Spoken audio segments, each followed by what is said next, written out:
Welcome back to another episode of the Todd Durkin Impact Show. My name is Todd Durkin, and today you are in for a real treat. My great friend Martin Rooney is on the show today, and man, you talk about value, we talk about knowledge and wisdom bombs. You're going to be wowed today. But before we do that, I want to thank you. I want to thank each and every one of you for the energy you're bringing. Huge gratitude. I mean, I'm seeing the DMs, I'm seeing the emails, I'm feeling the energy. And we are just days away, literally days away from the big launch of Get Your Mind Right. And I am so pumped up. I am so excited for Get Your Mind Right to come on out. It's June 2nd. June 2nd is the launch. And if you haven't seen the page yet on it, check it out. You can actually buy it now. You can get bundles of it now. And we have some phenomenal pre-sales bonuses and bundles available. So get it today. Go to toddurkin.com/getyourmindright. toddurkin.com/getyourmindright. It comes out on June 2nd. So get it today. And let me tell you what, we talk about getting your mind right. We are getting amped up for that. And we talk about energy. You talk about getting your mind right. Today's episode with Martin Rooney is going to do exactly that. Now, many of you have heard of Martin. If you're a trainer or coach, you have. And if you have not, let me give you a little bit of background. Martin, who I've known for over 20 years, he founded the TFW system, Training for Warrior system. It's now operating over 200 facilities in 20 countries, 200 facilities in 20 countries worldwide. And Martin's programs have been used by over 1 million youth athletes and adults. He's a former US Bobsledder, Division I track athlete. He's a judo black belt. He's a record-setting powerlifter, and he has 2 Guinness Book World Records. So that's pretty impressive. He's worked with Army Rangers, Navy SEALs, and has advised professional teams such as the Jets, the Bengals, the Panthers, and the Giants. He's worked with tons of colleges, and as a coach, Martin has also been listed in the top 100 most influential people in health and fitness.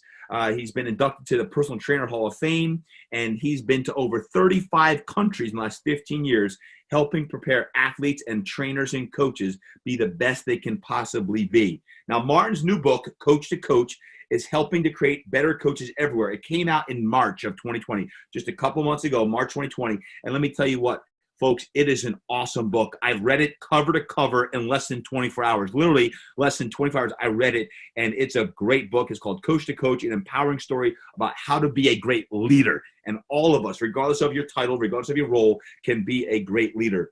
Martin's originally from New Jersey. That's where I connected with him. But he now lives in Cornelius, North Carolina with his wife, Amanda, and their 4 daughters, Sophia, Christina, Kira, and Sasha. So, folks, without further ado, let's go to this epic, iconic episode with the one and only Martin Rooney. We are back, and we have the one and only Martin Rooney in the house. Martin, what's happening, brother? Hey, TD. Hey, I'm worried right now because I don't know if either we're both going to lose our voice during this thing or whoever is listening is going to go deaf. But I know that we are going to put together something special for everybody. I have been so excited about this. I barely got any sleep knowing what is going to happen when, you and I call it the energy explosion. Somebody had said that to us once where they said, man, if you get Martin Rooney and Todd Durkin in a room together, the place would just explode. What's going to happen? So I'm hoping we do that for everybody today. And especially, hey, people need a little motivation during these times. Amen to that. And we've been rumoring for years that we're going to do some live event called an Energy Explosion. Today, that is the podcast episode, the Energy Explosion. And first off, Martin, how are you doing? You're down in North Carolina. You're hunkered in with the family. How's everything going for you? Well, hey, I would say everything is going as good as it could be going. And for everybody listening right now, like I said, we're going to try to motivate you today, but I am not going to make light or make a small thing of the challenges that we are under. So I want everybody to know, guys, I appreciate what is happening because we're all in it together. For the first time in history, we are all fighting this same battle. And what I've noticed, TD, is the battle is going on in between our ears. We're not getting called to a foreign land, but hey, right now we're making the best of it. I got my 4 daughters and my wife. We have not really left the house in 7 weeks, which is not my style. I'm doing my best to support our network, which, hey, is it's a challenge right now. The fitness industry, this has been a great revealer of many things for many people. And but also I'm hoping we'll hit today that there's a lot of silver linings to it too, where this has made me reset and realize what so many things are important, from not just the discipline and the dieting, but also spending time with my family and reaching out to a lot of people that probably need it. So it's like this mix. It's like, man, we've been pushed into our homes, but it's revealed to us what's more important than ever.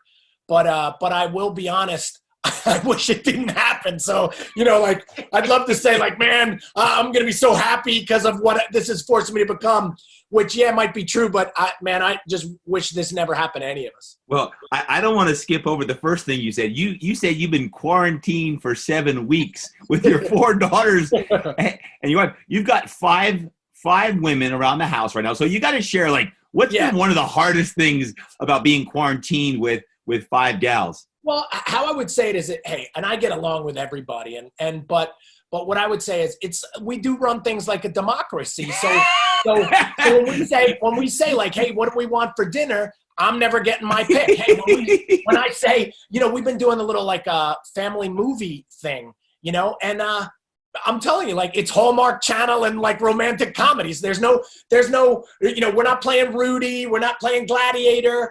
And so it's been a little tough, where I am realizing a lot of my career was all spent around guys. And then I came home to my girls, and I'm missing that. So like, I'm really missing like getting together with some like male people and having some fun. But overall, hey, we're making the best of it. We're working out in the house. My oldest daughter and your son, like, man, we're trying to navigate, like, how's college going to work? And, their junior years have just been, there was no season and officially canceled. And that was tough because I coach there too. And so again, I think there's been some ups and downs, but everybody here at the Rooneys is tolerating it way better than I thought. Cause I will say their generation is way more prepared for it. Meaning they were already communicating on Snapchat or Instagram or they were using their devices so much. They've made a pretty cool transition to it, where I think some of my friends and like people like my parents and stuff, they're a lot more isolated, where it's a lot tougher. Well, I love the Rune Dog clan, and you're doing a great job with sharing all your stories on your Instagram. I see it with Sophia, Christina, Kira, Sasha, and of course Amanda, the head of your household over there. Running the show. But you do an awesome job on the IG with, even when you're out there with Sophia at the track, and you've always done that. I remember, we go back over 20 years, and you sharing time when she was a young gal and you were living in New Jersey and you were training her and you treated her like you treated anyone, and you spent that time when she was 9, 10, 11 years old, and now that she's 17, it's even more so, and you're cherishing the challenge, so to speak. So hats off to you, and you're doing an awesome job on the social media. I've been enjoying following that. Well, obviously, I could hit that right back to you. And I mean, every time I turn on my Instagram, all I see is veins in Todd's neck, just going with another. Here we go again. We're on, and that's when I know. You know what? That we're seeing that's our job. We know that. It's almost like you're on the West Coast, I'm on the East Coast, and we're sending all this energy to meet in the middle. And it's just, hey guys. Both of us, I see what he's doing. And every time we talk, and we talk a lot, we're going through the same stresses and the same challenges too. And, but know this, that both of us are doing our best to fire everybody up. Because what else can we do? I mean, it's right now is not the time to focus on what we've lost, but maybe what we have left. And we can't, again, I'd love to say, hey, I'm going to sit there and be negative, but I won't, so if I have either choice, I'm going to go with the positive stuff, which I know, hey, we've talked, and guys, I know it might be cliche, like, oh, I feel busier than ever, but this, man, I am feeling in many ways busier than ever.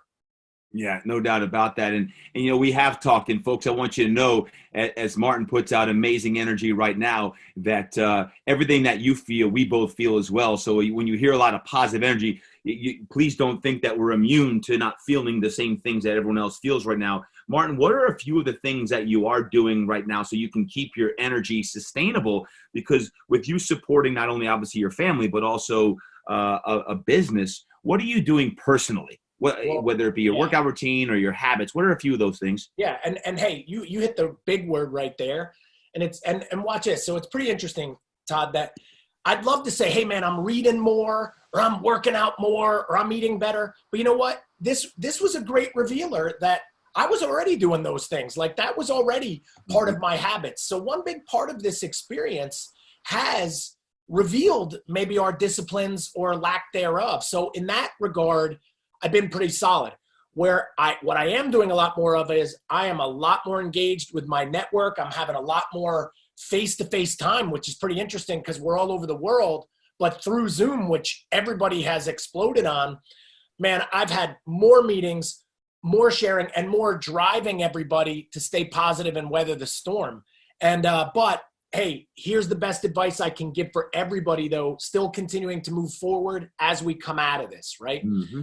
And that is, you got to stick to your routines. So we instituted in the house, it wasn't going to be like, some of my friends in the military, when you go into a submarine and they go under for a long time, your sleep habits get messed up. All the things change. Hey, when we got pushed into our homes, I knew I couldn't let that happen. I wasn't going to start staying up till 4 a.m., now sleep until noon. So I kept the sleep schedules tight, the workout routine. Hey, has it changed? Yeah, I'm in my house. I don't have the same equipment. It's not as good, but I stuck with the workouts until now. That is the new habit. And we've had more attention to our food and diet, but here's the biggie. I'm going to give you the biggie. You ready? And I'm not proud maybe to say it, but I have an excuse. But listen to this one. The biggest thing that we've done and the biggest positive that I've gained through this has been family dinners. And let me explain. 4 kids, everybody heard that? They go to 4 different schools. They play 4 different sports, piano lessons, Girl Scouts. I'm the coach at the high school. Then I'm always traveling. We never were sitting down, all of us, to a meal, no tech, and just talking. Whereas, hey, Todd and I are both from Jersey. We graduated the same year of high school. When I was in high school, you still had time with your family. Like I had a lot of family dinners, and it took this for me to realize that, we were taking that for granted. And the dinners have not only been great, but here's what I'm giving everybody as a little gift right here. We've been doing something. At first we just talked. Like my kids didn't even know what to do. At first it was like, how do you do this? How do you do this talking thing, right? And then we would go over, hey, what's everybody's favorite movie or favorite song or favorite subject? But then we started going deeper, and we're calling it the Rooney hot seat. And say it's Sasha, the 7-year-old in the hot seat. That night, everybody has to say something really great they like about Sasha. And it goes around the table. And then it goes to Kira. And then it goes up the chain to everybody. And then the next day, it's like, hey, say something you're proud of that person for. Hey, say something special about your relationship that everybody else doesn't know. And like, Todd, the stuff that has come out and that I've learned about my own kids and how their relationships are and how they get along and what they like, and keeping them focused on good things instead of the bad, because that's important too. Like, the teens I have, like, they got access to information too, and they're scared and they're nervous and they're not showing it, right? Yeah. And if they're all hiding out in their rooms by themselves, for anybody listening, get them out of their rooms, at least for the dinner, right? Or something together.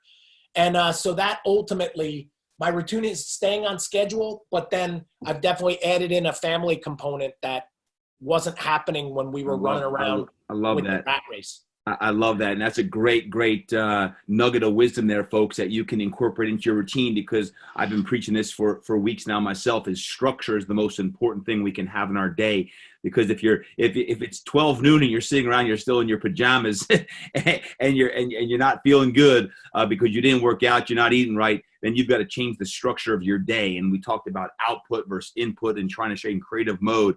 I love the family dinner thing, and I've been enjoying that as well, Martin, because one of the things I realize is that time is precious, and as at least our kids, at least our oldest kids, in about a year from now, are going to be going away to college. That's not going to exist as it is today. So to not have devices at the breakfast or dinner table, I think is important. And we've been really trying to share both the breakfast and the dinner as well. And I love the idea of going around. We've done something similar, but the bottom line is we're all talking. We're not on the phone, and it's just we're having fun. And I've actually thought about this, that when we get back to quote normal, it's going to be an adjustment to get back to normal. Because oh my gosh, like the speed at which we were going, we're actually going to miss some of the aspects we're in today. And now I know many of you, like myself and like Martin, are going nuts and want to get back to traveling and doing some of the things that we've been doing that we've considered normal. There's going to be some elements like the dining room table and having dinners together that we're really going to miss, and we're going to crave that. So that's something that we'll have to readjust to when it comes about as well. Now, Martin, in a moment, I want to talk about this great book that you've just written and that I just read because it brought me to tears in a great way.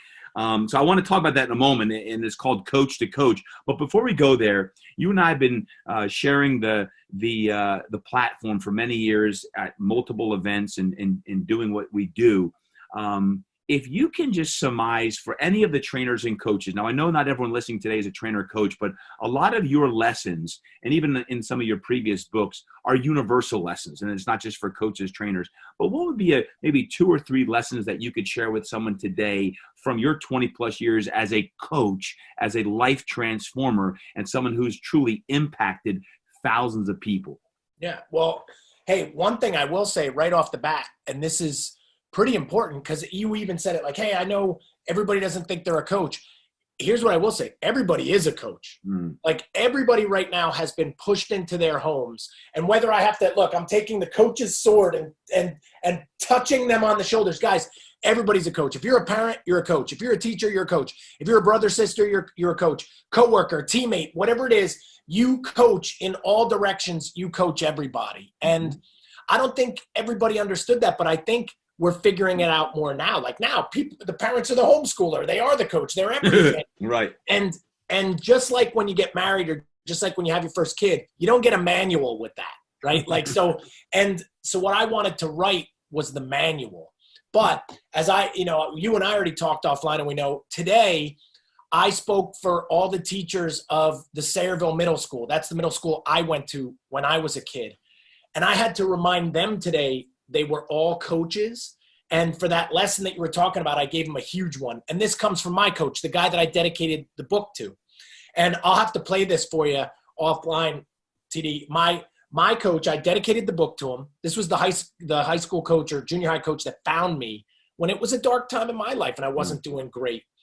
And, and I wrote this book, dedicated it to him, but I never told him about any of it, and I still talk to him. So I sent it to him. And a few days later, after he'd read it, just like what you said, when you wrote, and so many people, he couldn't even get any words out. He was just crying. And he was just so happy because what I believe is that after 30 or 40 years of all that coaching, like he wanted to know, did he make a difference? Like had he made a difference? And here's how I kind of know that, which this is going to be that great piece that I think everybody is going to love. I asked him, right? I said, Coach, how did you do it? Like, because I had done well in track. He had these other kids that were national champs. He had a handful of like superstars. And I said, how did you do that? And he goes, what are you talking about, Roon? Because I was, he doesn't even call me Martin, it's Roon. He would say, what are you talking about, Roon? He said, that was like 7 or 8 kids I coached for 40 years. And he said, but here's how I did it. He said, I never knew who the diamond was going to be, right? Like he said, I never knew who was going to be the great kid. And it wasn't up to me to say who could be great or not. So he said, so I treated everybody like they were. I polished all of them. And it's the truth. Like he was just always so great to everybody that's how you see now that it came back. So like, I guess the biggest advice I can give is I meet so many coaches in fitness or sport and they say, I only want to work with the high level guys, or, hey, I want to be like TD and only work with Drew Brees and that's it. Like I only want to do that. I don't want to work with a 8-year-old or a 10-year-old. And nobody understands that, number one, the superstar never gets to be the superstar without somebody working with them when they're 8 or 10. And that's actually more important. But again, that story that we don't get to decide who's going to be great. And I'll say this, NFL Combine, because that all just happened in the draft. I got a story where I trained this one kid. Kid. He's famous now. He speaks on ESPN. His name is Dominique Foxworth. And if anybody is, gets this message to him, would be great. But Dominique, when he was, my wife is walking in. She needs the, Yeah, Amanda crashing the podcast. I love it. See, this is the Durkin and Roondog family coming together on the podcast. This is like real world. Watch, come say hello. This is real world podcast. I just talked to Todd's wife before this. So look, and she has a cat. And I'm trying to get the cat out of here. Amanda, say hello. Say hello to the podcast, folks. There's the head of the household right there. That's really running the show behind everything. But so you see, guys, look, if you cut me in Todd's arms, we bleed red too. Like, he was trying to get his dog out of the room. I got a cat she's trying to get. But life in the quarantine. But back to Dominique Foxworth. Here was this kid. He came out of Maryland. Guys, he couldn't have been 155 pounds when he showed up because at the end of the season, they were wiped. And, guys, to go to the NFL, that's not that big, right? Mm. And, man, I'll tell you what. Of all the kids we had that year, I was like, oh, this guy, I don't know. He doesn't seem that fast. He's not that big. He couldn't barely do 225 for many at all when we started. But he kept getting better, and he kept getting better. And I never let on that I maybe didn't believe anything. I just, because we only had so many guys, I had to believe in every one of them that would be the one that would happen. But what I always say about him more than anybody, he dropped a 4.34 on the laser at the combine, then got drafted, went on to an incredible career, and then now with ESPN. And I never saw, not only did I never see that one coming, but I don't even know, and this is in my defense, I got, of all the years of my combine stuff, hundreds of guys that got drafted, $1 billion in contract money. I only got one letter from a mother ever. And it was his mother. And she wrote the coolest handwritten letter. Now, I second that. I did get a really sweet helmet from Howie Long when his son went number 2 pick overall. But his mom wrote this letter that was so great that it made it all worth it. But again, it goes back to I didn't even see it, but I believed in it enough that he believed in it, and then he made magic happen. And guys, there's so many famous stories like that. The guy that didn't have the talent that becomes everything, and the person that had all the talent and didn't. So I guess what I'm saying is we're all locked away with our kids. Now's the time to believe in them more than ever. Hey, we're locked away.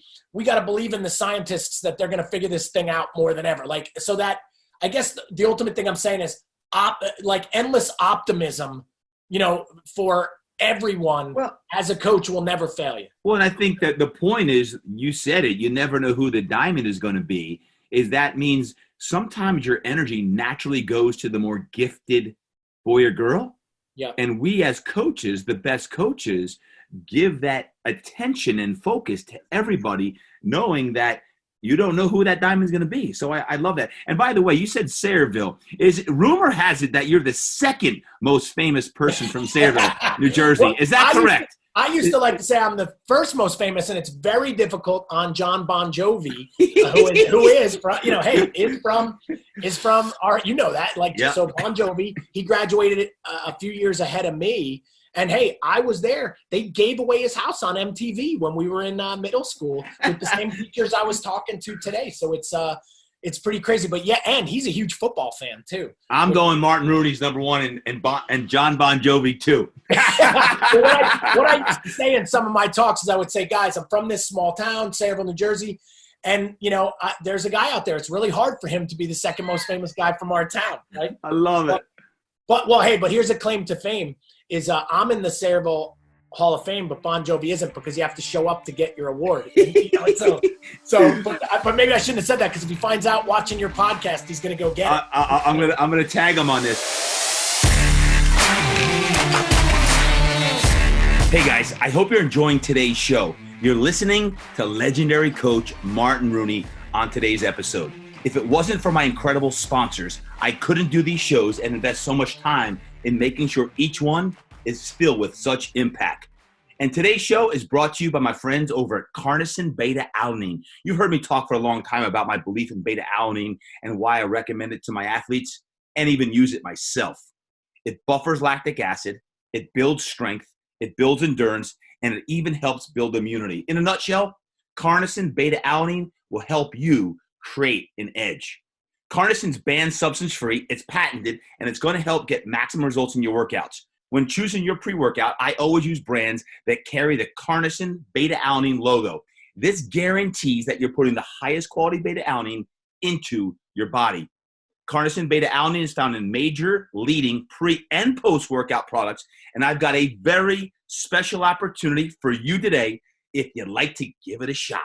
I've got a discount code of 30% off Carnosine beta-alanine powder or capsules. Yes, 30%. Here's what you got to do. Go to nowfoods.com and type in Durkin30 for 30% off. That's Durkin30 at nowfoods.com. That's your code. Now listen, I've been using Carnosine beta-alanine for years, and I believe it's one of the most important supplements that I've used in my complete nutrition and supplement routine that helps me stay focused, energized, healthy, and operating at my best self. So check it out today and let me know what you think. Again, go to www.nowfoods.com and type in Durkin30 when checking out for your 30% discount. This offer is available until July 31st, 2020, and then it's no longer going to be valid. So get it today and let me know what you think. Keep training hard, keep your edge, and keep your mind right. Now let's get back to the interview with Coach Martin Rooney. Hey, I want to talk about your book, Coach to Coach, an empowering story about how to be a great leader. And this is not just for athletes. This is leaders. This is entrepreneurs. This is high performers. It's people who want to be their best. And Martin, I read this. I got to be honest with you. I read this in less than 24 hours, and not because it's like a real short book. It's because it's a real great book, and I couldn't put it down. I literally couldn't put it down. I was telling Melanie, no, I got to keep reading this book, and I did stay up late one night to read it, and I got up real early next. I couldn't put it down, and it's a fable. It's a different type of book than you've ever written. Why'd you write the book, and who's it for? Yeah, well, so you're absolutely right on that, where the best word is that it was a departure for me. Like the other books that I've done, they were more fitness books or exercise books, or they always went over the mental aspect of training and motivation. But I guess what it was is everybody over the years that I was teaching courses, I was teaching this course called Coaching Greatness. And every time I would finish it, no matter where I was, somebody would say, man, you got to write a book about this. Like this is powerful. You got to write a book. And every time I would even think about it, it just never felt right. You know, and you and I have talked about it, that I don't think you can write, it's hard to write a textbook on coaching. You know, like, oh, if person says this, now do that. Or when this happens, now do this. Like, I think because humans are so different. A great line is, they say, coaching would be easy if it wasn't for the people. Right? Like, so it's, you know, because we're so different, but there were these universal ideas that I knew I needed to get across. And when I would look at my shelves, or when I went back to my education, I realized I never had that starter book, that book that got it all going for me, that I knew this is what a coach is, this is what a coach's responsibility is, and then now go learn the other stuff. And so I said, I want to write it, but how do I do it? And, you know, like I love telling stories. I think that's something that I'm pretty good at. And I said, well, what if I do a story, a giant story with stories inside the story? And then that only made it harder because I'd never done that before. And so it was this process, but I was always mulling around with the idea. And then one of my kids called me out one day, and I just sat down and started going. And hey, I had to take time off, right? Like, meaning I stopped podcasting, I stopped blogging, I stopped my emails for a while, like this period, so I could try to do something bigger. And here's the coolest part of the story. When it was done, I knew I had something, man. Like I knew it. It's the kind of book that I knew if Todd Durkin reads this, he's going to flip. Like, I did. But I just knew it. And so I sent it. I had no agent, no nothing, no current publisher. I sent it into the publishing house that does that style of books, you know, like John Gordon's books and Patrick Lencioni's. Sent it in, and I was expecting all my rejections, you know, thinking, here we go, like Chicken Soup for the Soul, hundreds of rejections, J.K. Rowling, dozens of rejections. And a day later, they wrote back, the head senior editor. He said, this is the best story we've read in this genre in so long. We want it, and we don't just want it. We want to fast track it. So usually a book could take, a book can take like a year and a half. They fast tracked it in 3 months so that it could come out in March, which was just this March when we all went into seclusion. And and the names, as you see on the back cover and stuff, of the people that have got behind it, it's just, everybody is recognizing it for what it is. And you're not alone. Like everybody's reading it so fast, then going back to pull out the gold, but it's hitting them so hard. It's exactly what I wanted it to do. And yeah, like I told you, I'm considering it this gift that I was finally able to put out there for everybody. And the feedback has made it all worth it. Because for anybody listening, everybody says they want to write a book. It's not easy, right? Like it's not easy, but this was one of those had to get done kind of things. And man, but here's the message. You'll love this though, because you and I talk about this stuff. But right here, it's here in my hands, real, right? What I want people to understand is it's not about the book. It's about manifesting something you wanted to give. Like it was an idea till I took action, and then it became real. So like, guys, your thoughts are power. Your thoughts are magic. So make sure right now they're positive and they're focused on what you want. So are you ready for a big line, TD? This one I wrote down a few days ago. I shared it with my network Monday. What's today? It's today, Wednesday or Tuesday? It's Groundhog's Day. I don't know what day it is. No, watch it. Get ready, because this one you're going to love it. You manifest what you magnify. So whatever your microscope is on, you focused on a ton of negative stuff, then that's what you're going to get. You focused on writing and you wanted to create a certain book, then that's all you'll see. And then all of a sudden you'll manifest that in your life. And that's not just me talking, that's history, right? Like all the great inventors, all the great whatever, business owners, all that. Guys, whatever it is going on in your life is a function of what you're magnifying right now. And this book, whether you ever write a book or not or anything though, use it as the example. Like it wasn't real and now it's real, because look what I said. I had to take time away from certain things and magnify other things until it was real, right? And which goes to another cool idea. You're going to love this one. You ready?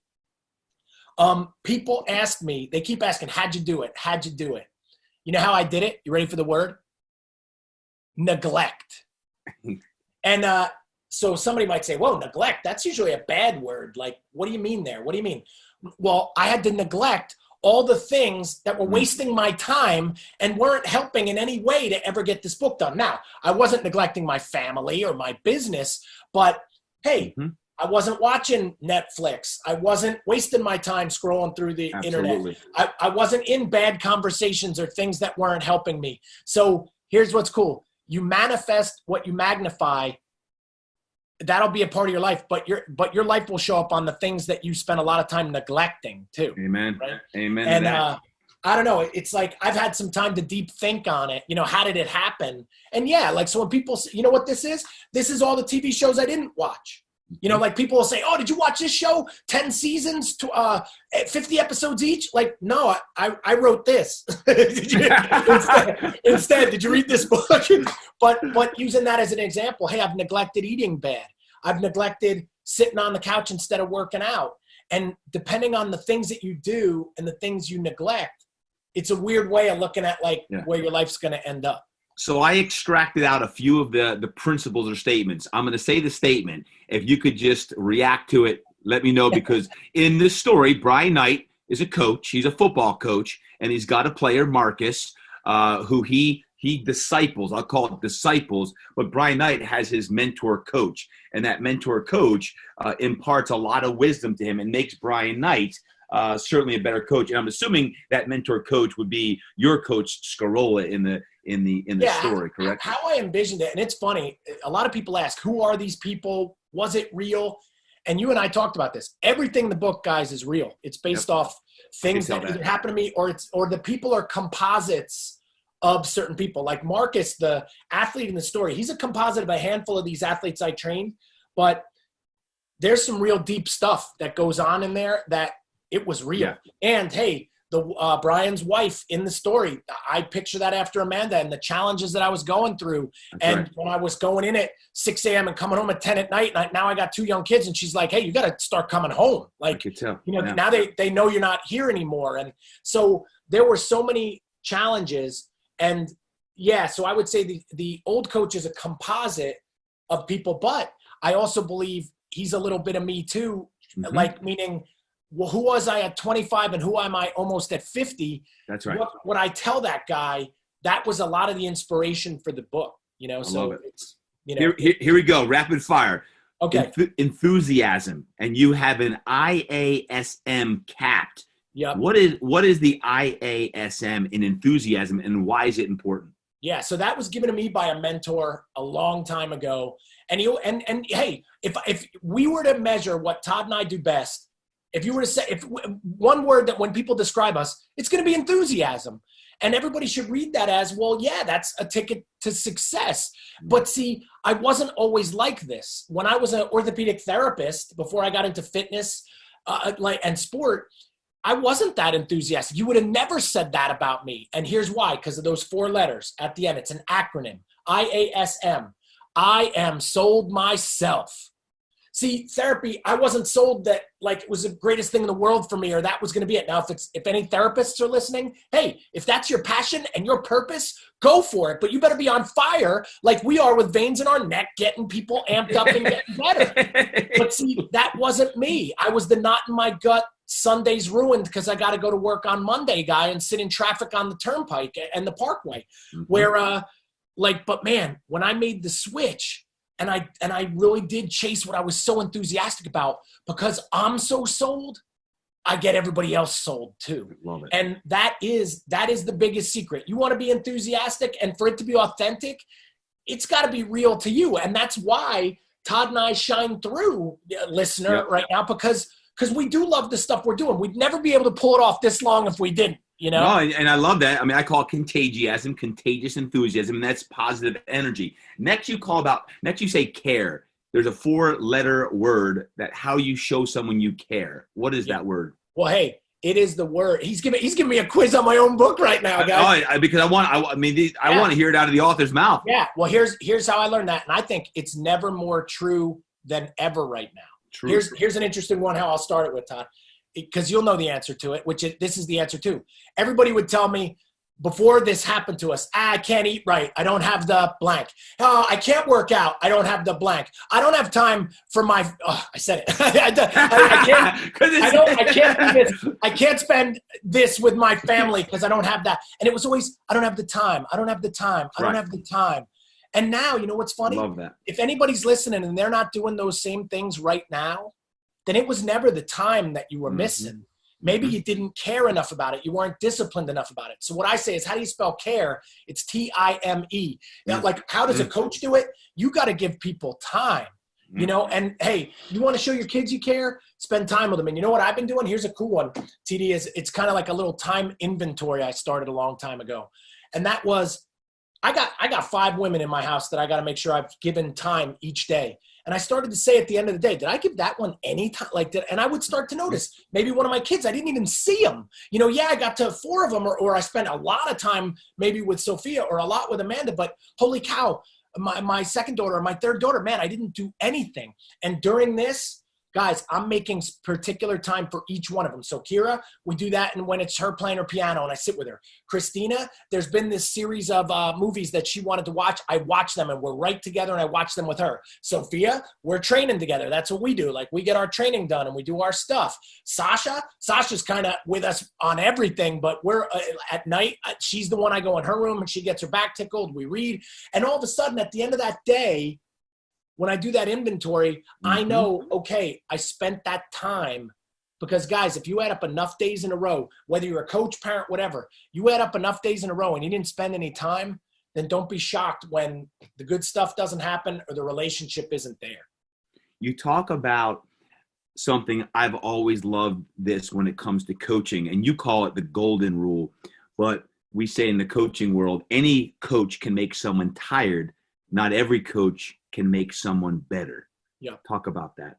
Well, hey, this one, and that's been going around for so long that we've all talked about this. And it's funny because Todd and I, guys, when we got started in fitness, it was like the aerobics thing where people would get a leotard on and go grapevine around the room. That was group training. That's how far back we go, right?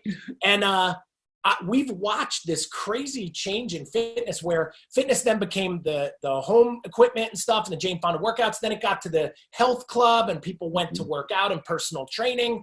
But then as the group training movement evolved, it went from fun and then, hey, when the metabolic stuff entered, it went to hard, and then it just went to like crazy, right?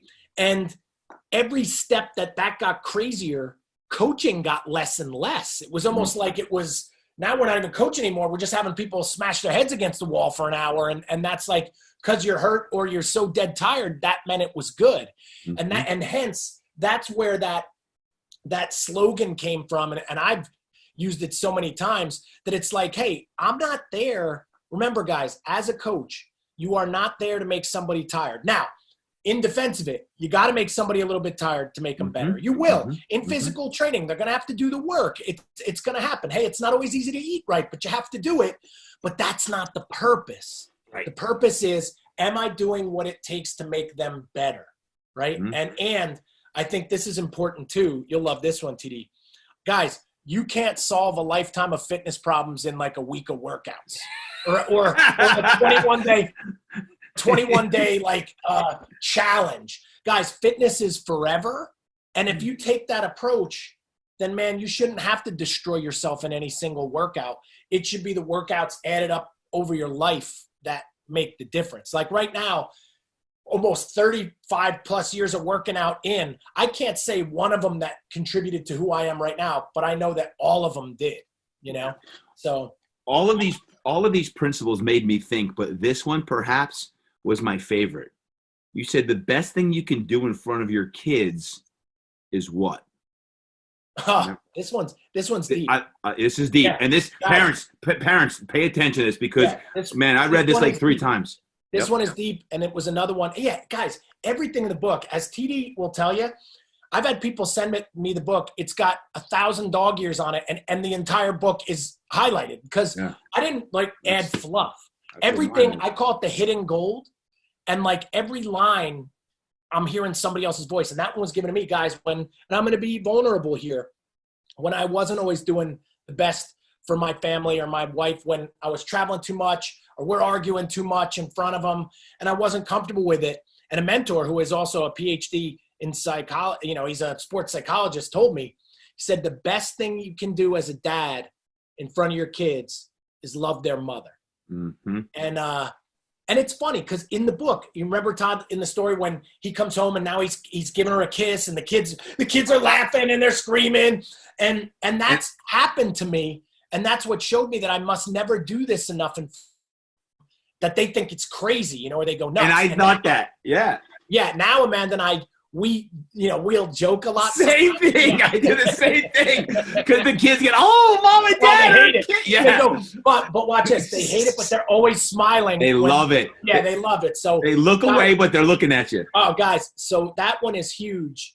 And hey, for everybody, Todd and I will tell you, all this stuff is easy to talk about or write about. It's not easy to do. Like, I don't always get it right, or I'm not Mr. Romance in the house. Trust me. If Amanda heard some of that, she'd come down here and slap me around on camera. But Martin, one of the best things about the book, because it is a story and it is a fable, when you're telling the story, I'm seeing myself in the story. So and not just me, anyone who's reading it. So when you're talking about the best thing you do in front of your kids is to love your wife, I'm doing exactly what you said. I'm looking at myself, hugging Melanie and giving her a kiss while the kids are like with one eye trying to look at me and one eye not looking, right? So you're seeing yourself. Now, the other one, again, I pulled out a lot. I won't get through all of them today. That's why you want to read the book, is 5 words that everyone loves to hear is, I am proud of you. Yep. I call it the 5 most powerful words you can tell anybody, guys. And hey, here's where it hit me, and I'll give the story behind it and the motivation for it in the book. And these are big points of the book. Yeah. And guys, and I challenge everybody right now, if you haven't used that little nugget on somebody in your house during this experience, they need it more than ever. Yes. But going back to my old coach, right? The guy that I dedicated the book to, who inspired me in many ways why I'm the coach I am today. And one day he texts me and he says, and it's a picture of the front of my house. And I said, what is this? And he goes, I'm at your house. But I knocked. You're not here. I said, what do you mean you're at my house? You live in Florida. I'm in North Carolina. He goes, we were driving back from Jersey. We decided to drive out of the way, see if you were home. And I'm like, what? Well, I was coaching. So I said, man, I'll be there in like 10 minutes. Just stay there. So I pull up. there he is. I pull him into my house, and then he gets to meet my kids, because my kids hadn't met him. And we have this amazing dinner. I fill him with food. We're telling all the old stories. And then the worst part of the night happened. It was time for him to go, and because he had to still drive home, but we got to see him. And we walk out to the car, and I walk him out, just me and him. And he said, do you know why I drove all this way to see you? And I said, well, I hadn't really thought of it, Coach. No, what was it? And he started getting choked up, and he said, hey, I see all the stuff you're doing on, he's real big on like Facebook and stuff. He likes it, even though he's going on, 80 years old. And he says, I see all that stuff you're doing and all the things you're sharing, all the great ways you're coaching. And he said, and I don't know if enough people ever say it or anybody says it to you. And he said, so I came all this way just to tell you your old coach is proud of you. And it's like, it's one of these, like, guys, everybody needs to hear it. Todd and I need to hear it. Like, and now here's the rules. The rules are, it's got to be authentic. It can't be like, don't just say it like, I'm proud of you, I'm proud of you, I'm proud of you. It's got to be something they deserved. But guys, what gets rewarded gets repeated. So like, if you see them do something that you like, and I will be honest, the hardest people to say it to are the ones that the best, the ones that are closest to you. It's like, it's easy for a fitness coach to go tell some lady barely knows, hey, great workout, I'm so proud of you, high five. And then we come home and yell at our kids, even though they're doing so many great things, about the one bad thing they did, and Preach. So again, this stuff, like all of it is encompassed in the book as here's the great line. You'll like this is, when I went to the Medical University of South Carolina, the first thing they taught everybody, right? Whether you were being a surgeon, dentist, physical therapist, whatever, you had to learn the Hippocratic Oath.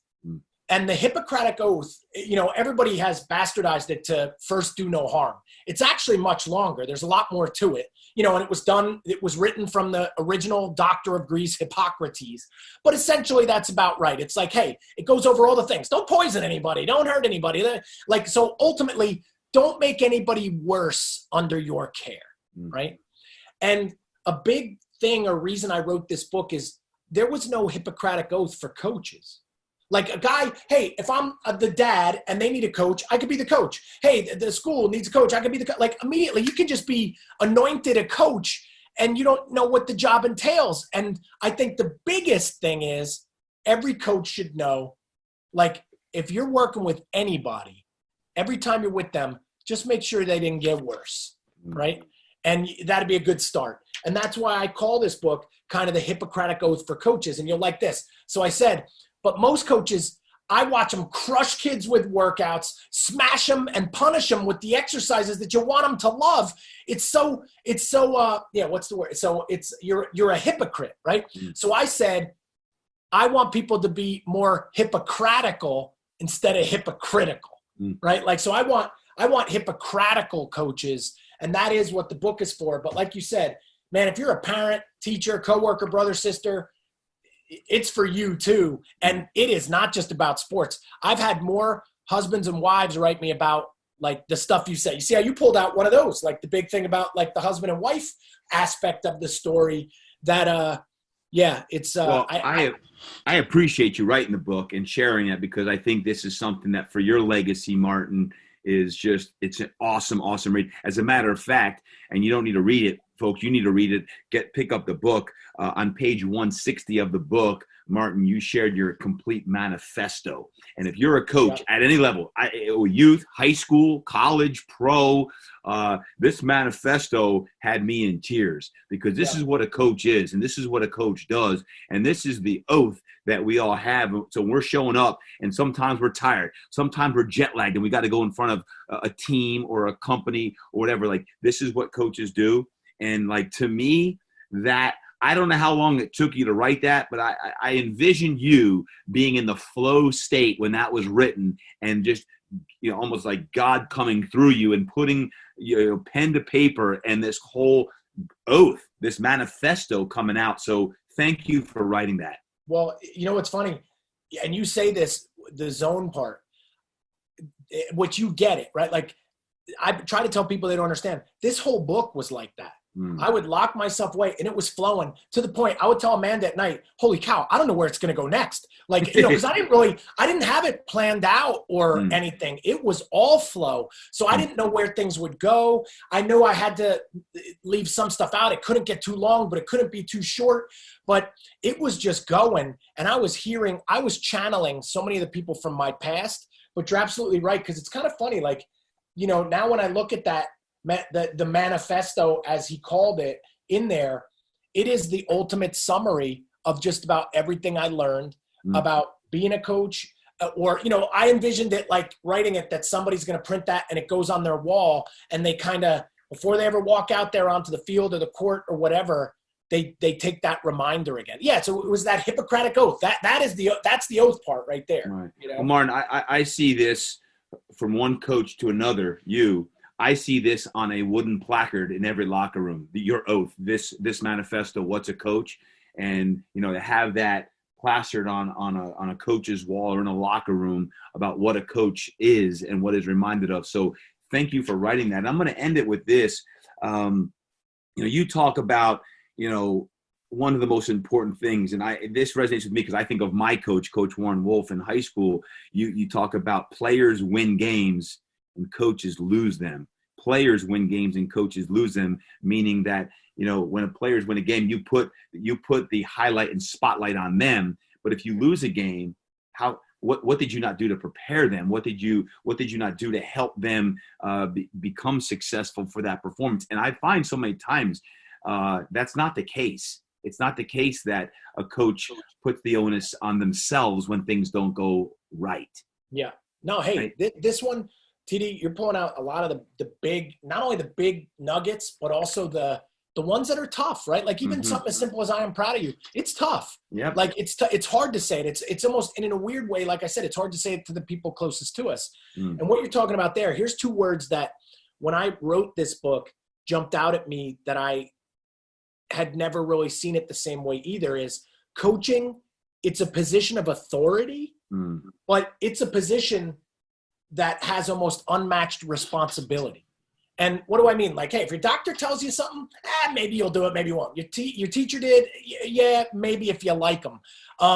Your accountant, who cares? Like your grocer or the banker, you're not even listening. But when your coach said something, it got like imprinted on the steel of your mind. I guarantee you, your coach will, like, you probably still remember things he said from 35 years ago like that, and it's just, there's something magical in the title and how we revere the position that will accept what that, like that we've given them the reins to our life. And when I learned about the responsibility of it, I only know that lesson you just talked about because of making big mistakes. Like I can remember, hey, especially with the fighters and the football guys, I can remember when I thought the coaching was a lot more about me. And when they were doing good, it was all me. But if they did bad, oh, well, they messed up or they didn't listen or, yeah, that's that guy. He's a real screwball or whatever else. And I started to see as I got older, holy cow, both are my fault, but if somebody does great, reward them, give them the credit. But if it doesn't go well, as a leader, as a coach, you should be the first one stepping up to accept the blame. And I wish I could say I knew that one earlier or I had done it well all the time. And that's the other part. And I will say this, which is important. This book only exists because I've screwed up so many times, so many more times than most people, that I'm able to figure out the lessons and write it.